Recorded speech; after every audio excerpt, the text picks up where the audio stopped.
नमस्कार द्राक्ष बागायतदार मित्रांनो, तर आज इथं जर बघितलं तर हे बेदाण्याचं रॅक आहे आणि ह्या रॅकवर आज ह्याला 8वा 9वा दिवस आहे आज.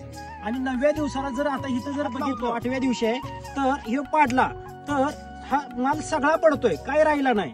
आणि ह्यो 8व्या दिवशी जर का माल पडतोय तर ह्यो 8व्या दिवशी माल पडायचं कारण फक्त एकच आहे, आपला जो बेदाणा आहे तर त्या बेदाण्याची सगळ्यात महत्वाची काय गोष्ट आहे तर हा जो बेदाणा आहे तर हे जे देठ आहे ती हे देठ लहान असले पाहिजेत. मग हे देठ कसे लहान करायचे तर प्रत्येक बागायतदाराला एक गोष्ट मोठी पडलेली असते की माझा माल ह्यो साईज मधने मोठा झाला पाहिजे आणि माझा माल सगळ्यापेक्षा चांगला झाला पाहिजे आणि फुगला पाहिजे. ह्या गोष्टीकडे जे आपण बेदाण्यात पळतोय तर ह्या गोष्टी थांबवणं गरजेचं आहे.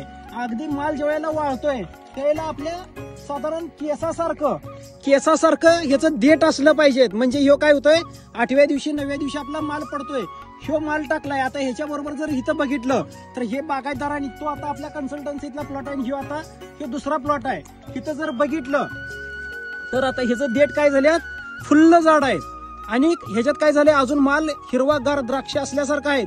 मग हे कशामुळे शक्य आहे? आपण जे स्वतःवर ओढवून आणलेली ह्या ज्या काही गोष्टी आहेत म्हणजे माल फुगवणं मोठा करणं तर ह्या गोष्टी सोडून द्या आणि आपला मालाचं देठ कसं बारीक राहतील आणि जेवढ्या लवकर कसा पडतोय ह्याच्याकडे लक्ष द्या. आणि आपल्या मालाची क्वालिटी ही माल रॅकवरनं लवकर पाडून चांगली मिळवा, म्हणजे कच्चा माल पाडून मिळवू नका, माल पूर्ण पिकल्याशिवाय काढू नका आणि आपली क्वालिटी चांगली मिळवा, चांगला रेट मिळवा.